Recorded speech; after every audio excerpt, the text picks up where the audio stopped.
सभी साथियों को मेरा नमस्कार, स्वागत है आप सबका आज 3 जनवरी के इंडियन एक्सप्रेस एनालिसिस में। आइए शुरू करते हैं आज का एक्सप्रेस एनालिसिस बिना किसी देरी के। तो पहले पेज पे खबर है ग्लोबल इवेंट्स को लेके द वर्ल्ड पेज में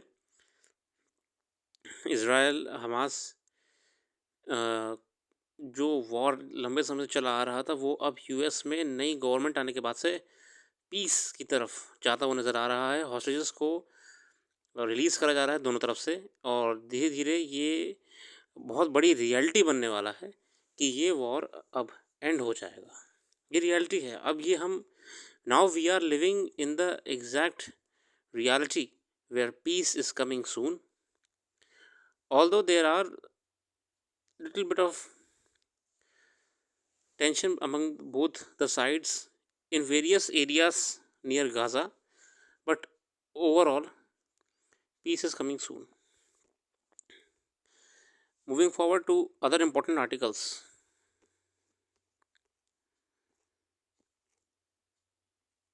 The first salvo. Trump's tariffs on Canada, Mexico, China will have global implications. India must play its card carefully.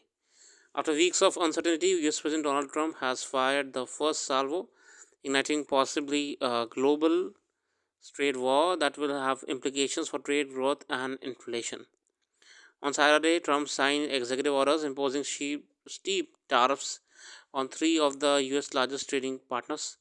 Effective Tuesday, the US will levy 25% additional tariff. देखिए हम जानते हैं कि US अपनी domestic market को secure करने के लिए फॉरेन इंपोर्ट्स पे टैरिफ लगा रहा है क्योंकि हम यहाँ पे जो मेक्सिको और कनाडा का नाम सुन रहे हैं, टू बी क्लियर, मेक्सिको खुद का नहीं बनाता है कुछ भी। फूड में नाम है, टेक्सटाइल में नाम है, मगर इसके अलावा मेक्सिको को इतना बड़ा कारोबारी नहीं है कि यूएस को इफ़ेक्ट करे।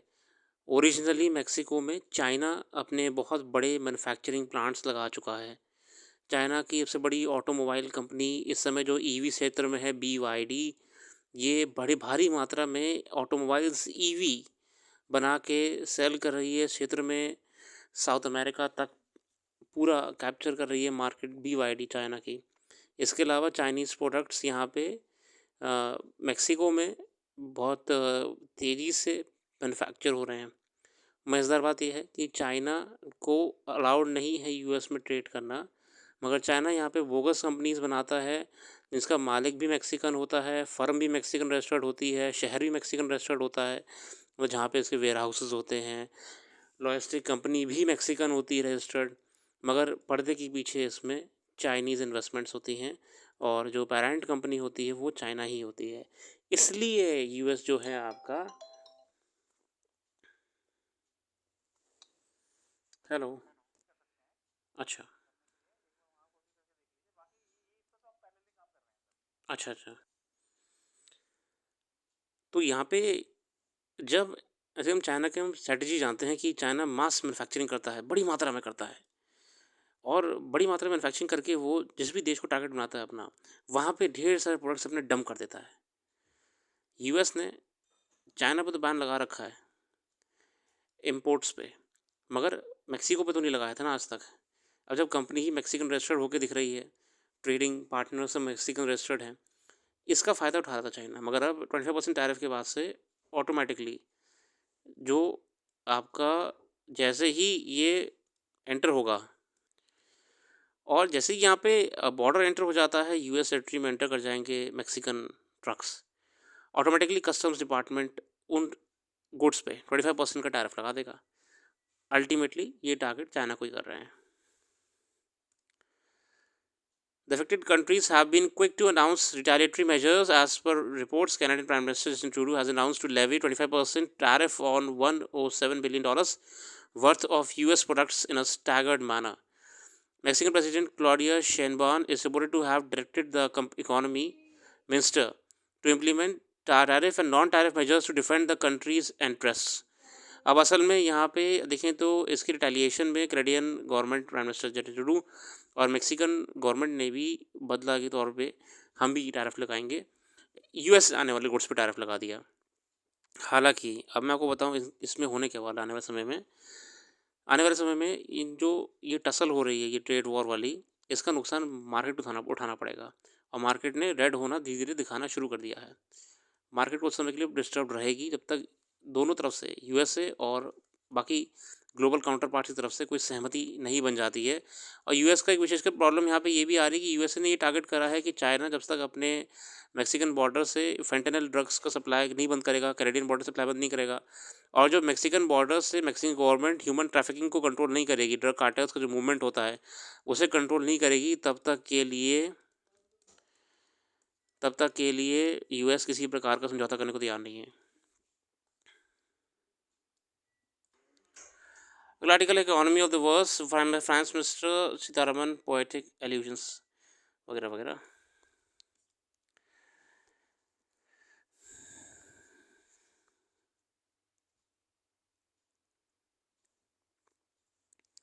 Stopping short of the farm, the big question from the agriculture segment of the union budget FY26 is whether it can bring in climate resilience and augment the productivity and incomes of farmers and farm laborers.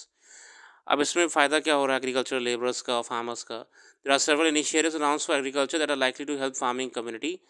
Special focus on statistics to augment agriculture productivity, promote sustainable farming practices and crop diversification. प्रयास करा जा रहा है कि sustainable farming activities को promote करें, crop diversification promote करें वगैरह वगैरह. The budget allocated for agriculture and farmers' welfare as well as for allied sectors put together is rupees 1.49 trillion. This marks the roughly 4% of increase over the previous year's budget. और farm welfare के लिए लगभग 4% का increase देखा गया है farmer welfare schemes में. The biggest scheme under the ministry of agriculture is PM Kisan. The allocation rupees 60,000 crores, 4,000 crore रुपये यहाँ पे आवंटन करे गए हैं पीएम किसान योजना को. So the real question is whether the allocation is sufficient to tackle some of the structural problems of agriculture. While agricultural share in overall GDP has been declining over the decades, reaching approximately 17.7% in recent years, agriculture contribution है कितना GDP को? मात्र 17.7% हो रहा है. 17% हो रहा है इस समय. A share in the workforce after a secular decline reversed and increased from 4.2% to 46.1%, जबकि वर्कफोर्स कंट्रीब्यूशन 46.1% है. मतलब कि ओवर वर्कफोर्स आपका इस समय एग्रीकल्चर में इन्वॉल्व है. This reverse trend underscores the inability of non-agri sectors in urban India to absorb surplus labor. देख रहे हैं आप, एग्रीकल्चर कंट्रीब्यूशन मात्र 17.7% है, मगर इसमें जो वर्कफोर्स एम्प्लॉयड है वो लगभग 46.1% है. इसका मतलब क्या है? Inability of non agricultural sectors to absorb the surplus labour. मतलब कि जो एग्रीकल्चर के अलावा जो नॉन एग्रीकल्चर वर्क है वो अभी भी फेल हो रही है इतनी भारी मात्रा में लेबर को कंज्यूम करने में. The eco survey rightly pointed out the need to promote labour intensive sectors with skill upgradation. और इको सर्वे में ये भी आपका क्लियर करा गया है कि लेबर इंटेंसिव सेक्टर्स को और स्किल अपग्रेडेशन को हमें सीरियसली लेना होगा. The organized manufacturing sector so far has gone in for more capital intensive choices rather than labor intensive ones. Deregulating MSMEs in one way to move forward as they can create a bulk of employment in the country after agriculture. The budget's emphasis on releasing 109 high-yielding climate resilience varieties of 32 field and horticulture crops is welcome. अब इसमें कई welfare की बात भी करी गई है, कैसे करेंगे फार्म अपग्रेड को. High yielding variety seeds crops को प्रमोट करा जाएगा. Marketing of high value crops remains the challenge. Even the fragmented value chain that results in farmers receiving only around 30% of share in the consumer spending on fruits and vegetables. और ये भी अपने आप में कि जो फाइनल मज़ा है मार्केट का एग्रीकल्चर प्रोड्यूस की, वो मिडलमैन या फिर फाइनल प्रोसेसिंग यूनिट्स का हो रहा है. ग्रोअर का, जो फार्मर प्रोड्यूसर है, उसका नहीं हो पा रहा है. The mission for vegetables and fruits with rupees 500 crores allocation this year aims to enhance production, strengthen supply chains and boost processing to ensure farmers receive remunerated prices. This has been potentially effectively implemented, but the allocation is a paltry sum while the requirement is huge. देखिए, ई नाम योजना का जिक्र करा गया है. कैसे ई नाम इसको इंटीग्रेट करा जा रहा है ONDC प्लेटफॉर्म के साथ. ONDC हम आपको बताएंगे, पहले भी वेबसाइट पर मेंशन करा हुआ है ब्लॉग में. Agri-challenges are deeply intertwined with global price dynamics. India continues to face shortage in pulses, oilseeds and key raw materials. और अभी भी हम शॉर्टेज चल रहे हैं पल्सेस ऑयलसीड वगैरह की. फिर यहाँ पे जिक्र करा गया पोस्ट हार्वेस्ट लॉस वगैरह का, पढ़ लीजिएगा, बढ़िया है. While the Union budget 2026 makes same progress in addressing agriculture challenges, the overall approach remains incremental rather than transformational. A paradigm shift is needed, one of that moves away from subsidy-heavy interventions towards investment-driven growth. और अब इसको हमें एक नई approach देखनी पड़ेगी, investment driven growth यहाँ पे रखनी पड़ेगी, ना कि सब्सिडी बर्डन करके इस क्षेत्र सेक्टर को वापस से बस इंजेक्शन लगा के पुश करते रहना है। अगला है इसमें DRC कॉन्गो में DRC जो है वहाँ पे M23 रेबेलियन की बात हो रही है। आपके लिए इसमें इतना काफ़ी कि M23 क्या है। ये बेसिकली मार्च 23, 2009 से संबंध रखता है। कॉन्गो में इस समय एक तरीके से सिविल वॉर टाइप चल रहा है रेबेलियंस का। कॉन्गो बहुत ही मिनरल रिच अपने आप में कंट्री है। M23 which refers to March 23, 2009 accord that ended a previous Tutsi revolt in eastern Congo is the latest group of ethnic Tutsi-led insurgents to take up arms against Congolese forces. It launched the current rebellion in 2022. The group has accused the government of not living up to the peace deal and not fully integrating Congolese Tutsis into the army and demonstration. यहाँ पे क्या हो रहा है कि इन rebellion groups है इन्होंने government के विरोध में काम करा है कि गवर्नमेंट ने जो बातें थी ख्याल रखने की तुत्सी रेबेलियन के बाद से वो अपने फुलफिल नहीं कर पाए हैं. And they are rebelling against the government. Advancing new attitude by 23 rebels since the start of the year have prompted hundreds of thousands more people to flee their homes. और ये इस समय इतना बुरी तरह उत्पाद मचाए हुए हैं DRC में कि लोग वहाँ से जा रहे हैं. बहुत बड़ी तरीके से माइग्रेशन हो रहा है. Why is Rwanda involved? The government of Congo, UN officials and Western provinces powers, including the United States, have accused Congo's neighbor Rwanda of fueling the conflict. और यहाँ पे बड़ी अंतर्राष्ट्रीय संस्थानों ने कहा है कि रवांडा का इसमें बहुत बड़ा हाथ है. According to Rwandan President Paul Kagame, government which denies backing the rebels, it has taken what it calls defensive measures and accuses Congo of fighting alongside the FDLR.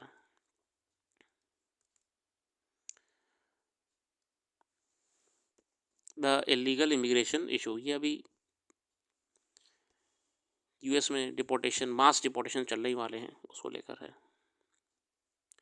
अभी आपके लिए कोई विशेष नहीं है, अभी आप इसे बस पढ़ लीजिएगा ऐसी नॉलेज के लिए.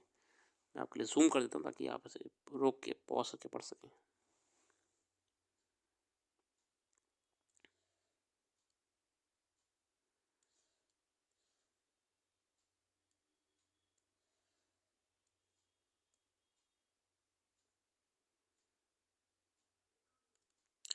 तो इसी के साथ आज के लिए दे सकते हैं. अपना कीमती समय देने के लिए बहुत बहुत धन्यवाद. कल फिर आएंगे नई वीडियो के साथ. जुड़े रहिए और हमारी वेबसाइट को जरूर विजिट करिएगा. उसका लिंक डिस्क्रिप्शन में मौजूद है. डिटेल में करंट अफेयर्स आपको वहाँ पे देखने को मिलेगी, जो कि आपके आने वाले एग्जाम्स के लिए बहुत ही इंपॉर्टेंट रहने वाली है. Thank you.